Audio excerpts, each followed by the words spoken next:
Oui.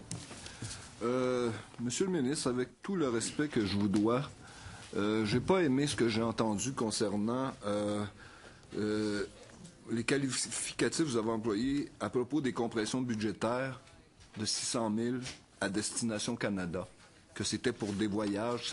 La façon que vous en parlez, ça veut l'air quasiment des voyages frivoles à Paris, comme des dépenses inappropriées de sénateurs. Ce n'était pas le cas.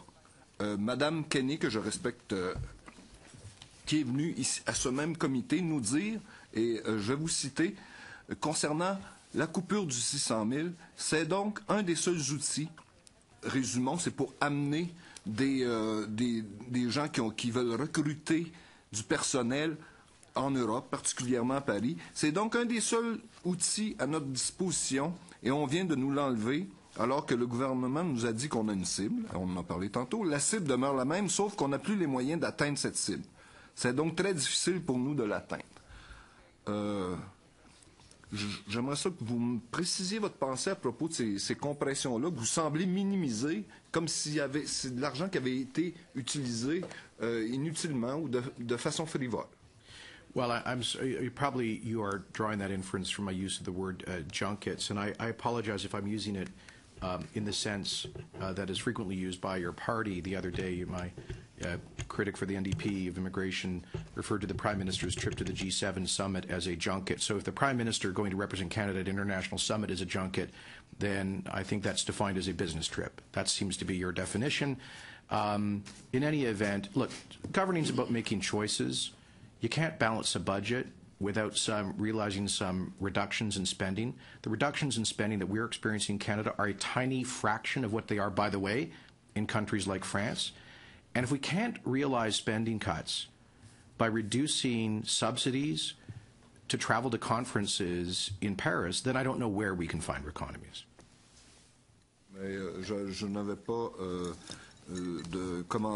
je déplorais cette coupure-là, mais ma remarque était plus sur la forme que sur le fond cette fois-là. Comme ma remarque serait sur la forme aussi par rapport à l'entente Québec-Canada sur la question de l'immigration. Je vous ai trouvé tantôt un ton assez paternaliste, mais vous avez dit deux choses. Dans un premier temps, vous avez dit que le Québec prenait l'argent des millionnaires, puis après ça, il s'en allait à Vancouver. Vous avez raison. Puis, deuxièmement, là votre pensée a glissé un peu. Là, vous avez dit qu'il y a des réseaux asiatiques qui sont organisés, qui font rentrer... Pas asiatique canadien. Qui font rentrer les millionnaires là, puis que les millionnaires s'en vont après ça à Vancouver. Monsieur Gourde a amené la question de la mobilité et de la main-d'œuvre, ça c'est un fait, mais en même temps,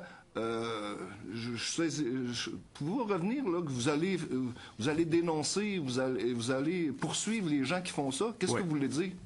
Expliquez-moi ça. Je veux dire que si vous montez de votre intention à résider à une province, mais vous n'avez jamais eu une telle intention, ça c'est la fraude.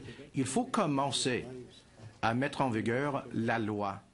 Et monsieur, je suis un peu surpris d'entendre un néo-démocrate qui dit qu'on doit ignorer un système qui permette les avocats, les consultants canadiens à ramasser les profits énormes pour effectivement encourager les personnes de faire les demandes pour immigrer au Québec sans intention d'y être.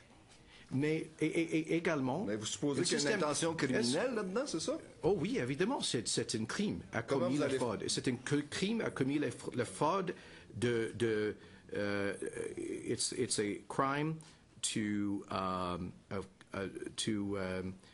fill out an immigration form expressing the intention of going to one place when you never had that intention. It's called misrepresentation. It's a form of fraud. And of course, there are sanctions in Canadian law for that.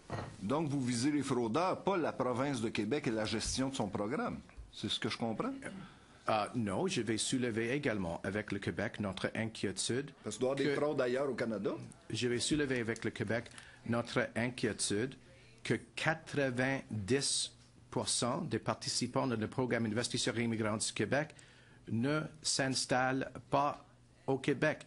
Je suis étonné que le Parti néo-démocrate ne s'inquiète pas qu'il y a des millionnaires qui donnent l'argent aux consultants pour aller au Québec, mais sans intention d'y être. Ça, c'est m'inquiète franchement quelque chose de bizarre. OK. Monsieur le ministre, Merci, Monsieur le Monsieur ministre, ce qui m'inquiète Dion Lebel. surtout, c'est le Merci. paternalisme.